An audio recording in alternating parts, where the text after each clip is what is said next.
Django? Tak Django sa spájal s kapelou, v ktorej hrám.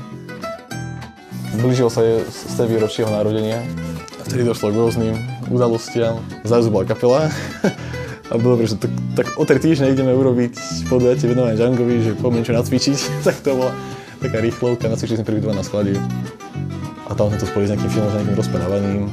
Vlastne to bola aj udalosť, kedy sa otváralo divadlo Ivana Palúcha. Mainstream si nájde cestu k vám, k alternatíve si musí nájsť cestu sami. To bolo naše prvé také heslo, keď sme boli hrozne alternatívni a všetko muselo byť inak, ako bolo normálne.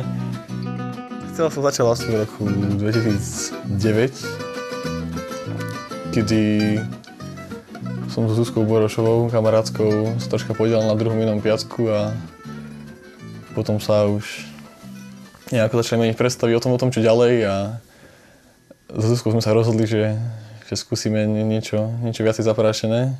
No tak cementáreň sme od roku 2009 robili každý rok 3-krát, čiže toto je prvá cementáreň z roku 2009. Ten plagát tak vyzerá, že to prvá cementáreň. Či mali sme nejaké inšpirácie stadia, inšpirácie z iného piatku, nejaké vlastné predstavy o tom, ako by mal vyzerať nejaký taký jeden deň umenia, taký menší festival.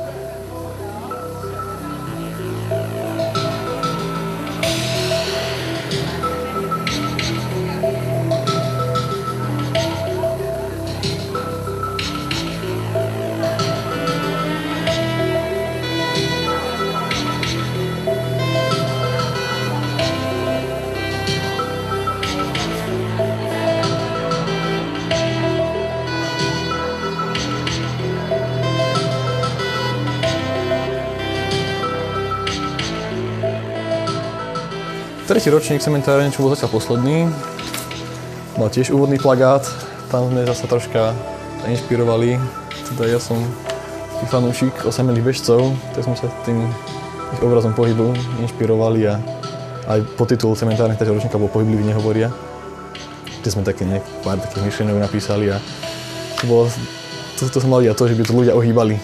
Tie rohy je pohyb, a keď to ohne vznikne ohyb, tak to sa malo diať a pár ľudí to aj ohlo. Evku poznám, ona práve prišla sem za mnou, že sa pozhovárať. Karty sme hrávali. Evka aj pekne, keď som mala vianočný stromček. Tak mi tu dala tohoto anielika na Vianoce, že aby som si spomínala aj na ňu.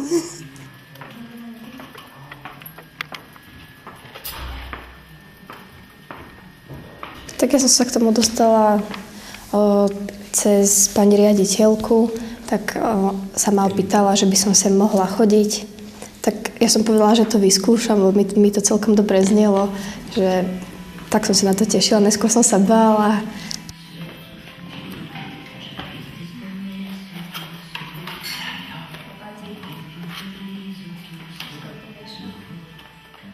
Ako často, tak keď sa mi dá, keď sa dohodneme so sestrou, s kamarátkou, no tak vtedy prídeme sa zahrať. Tak. Čo si 5? To mám ja.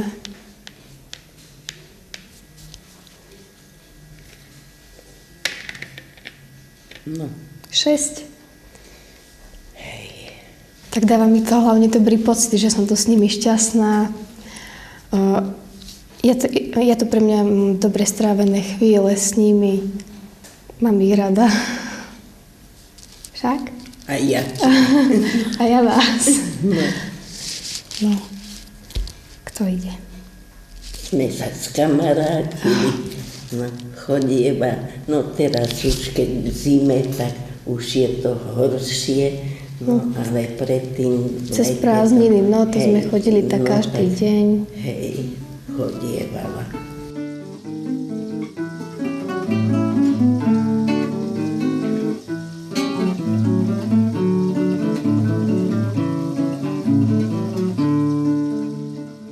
Moja sestra je pre mňa vzor aj v tomto, aj v iných veciach, takže som jej verila, že ma to bude baviť.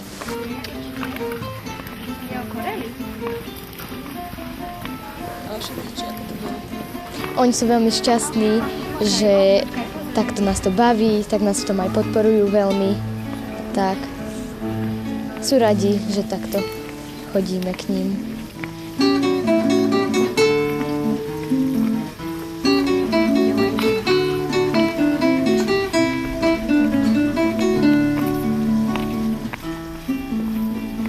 Niektorí ani nevedia možno, že to existuje a niektorí, neviem, možno by niektorí len za počítačom a takto.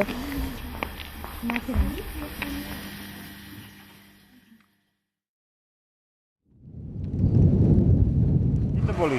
Kupecky? Tam, áno, tam. Dobre, ani hlava ma neboli. Dobre, Tomo, kde si? Tomo, zavoláš zatiaľ? Dobrý deň, prajem. Holečka, Banskobystrická horská služba. Máme úraz na lyžiarskom svahu šachtičky.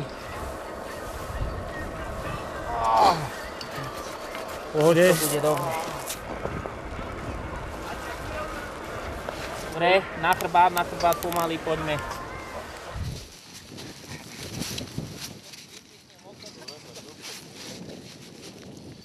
Mirko, pôjdeš vzadu a keď takto pôjde, rozpážiš ruky, hej?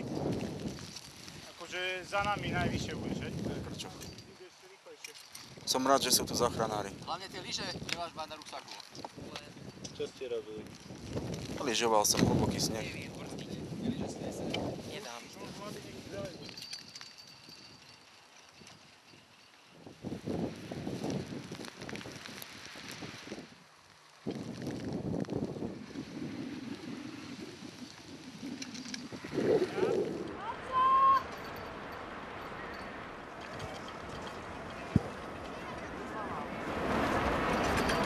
Tomuto som sa chcel vyhnúť.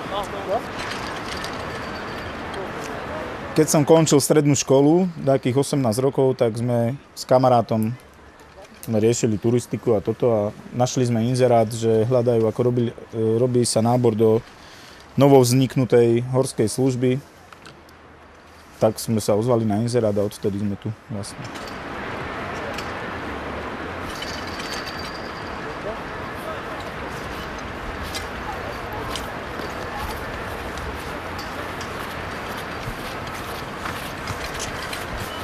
Baví ťa v takýchto ťažkých podmienkach to robiť? Pravda, že kvôli tomu sme tu. A prečo to robíš? Presvedčenie? Asi jediné presvedčenie, lebo O čom? nič iné nás v tom nedrží asi. Presvedčenie o čom? Láska k horám, pomáhať ľuďom. Keď som spoznal teraz už manželku, tak vlastne chodila stále s nami, akože všade sa zúčastňovala akcie a všetkého, tak vlastne potom sa stala aj ona členkou. Najprv ako figurantka, pravda. My sa všetci, akože už po tých 12 rokoch už sa čudujeme aj sami sebe, že to ešte robíme asi. Lebo ide to do peňazí do našich, ako štát neprispieva na toto absolútne nič, na dobrovoľníkov. A Do rodinného rozpočtu. ozaj je to iba to, že sme dobrá partia, že si riešime takéto veci vlastne ako voľnočasovú aktivitu. Presvedčenie, ako musíme byť presvedčení, lebo ináč by sme to nerobili.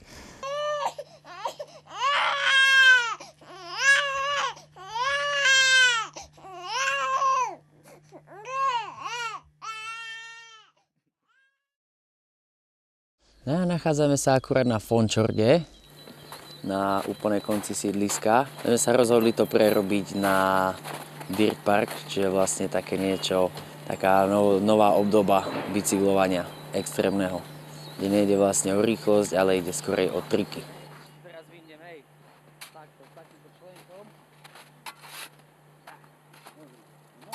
No, hlinu sme vozili úplne zo všade. Naháňali sme Tatry na aute, sledovačka ťažká na odpady na skládky a tak ďalej. Nám to sem navozili.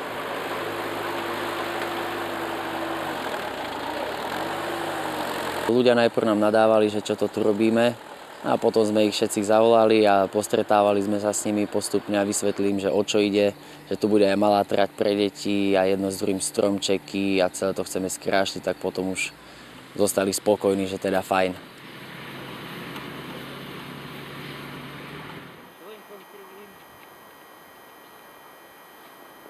No lebo to v Bystrici jednoducho úplne upadlo.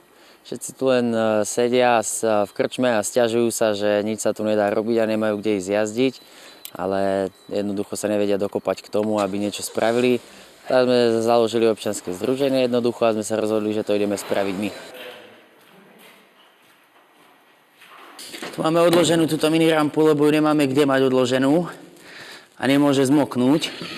Takže tu ju máme provizorne odloženú, aby vydržala cez zimu.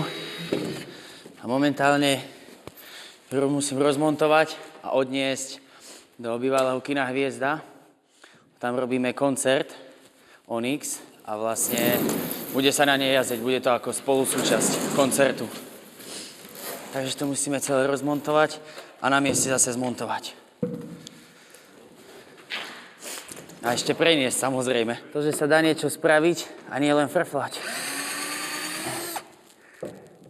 Lebo veľa ľudí dneska len frfle a nič nevie spraviť. A pritom sa dá. Takže asi to ma na tom najviac baví. Spravíme to my, ale vlastne zavoláme ich, aby si to spravili sami. Len im to bolo treba vybaviť a kopnúť ich do toho, že môžu.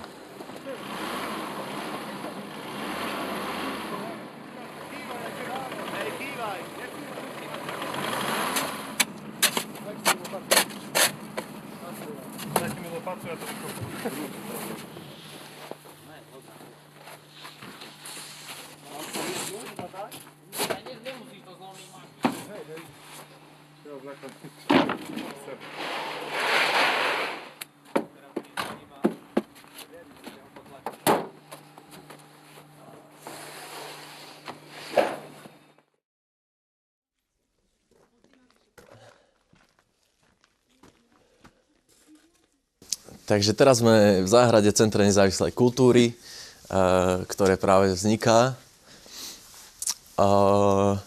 Tento obrovský priestor, ktorý tu vidíme, tak bude divadelná sála, budú sa tu hrať divadlá, koncerty, tanec, budú tu rôzne diskusie, workshopy a tak ďalej. Tam vzadu za tou stenou budú šatne pre vystupujúcich so sprchami. Čiže aby tu bolo to všetko potrebné, čo vlastne k tomu potrebujeme. V tejto časti, kde stojíme teraz, tak bude vlastne kaviareň divadelná s baríkom a skrbíkom. A samozrejme tam na druhej strane zase budú toalety pre návštevníkov, kancelária, sklad a také rôzne veci. Bude tu hore. Nad nami vlastne bude ešte také sedenie v kaviarni. Tam hore zase bude taká izba, keby tu bol na rezidenčnom pobyte napríklad nejaký tanečník alebo choreograf alebo režisér, tak tu môže priamo aj vlastne bývať nejaký čas. Celú túto rekonštrukciu, dá sa povedať, si robíme svojpomocne. Zháňame si na to financie od sponzorov a z rôznych grantov. A vlastne za pomoci ďalších dobrovoľníkov vlastne budujeme tento priestor.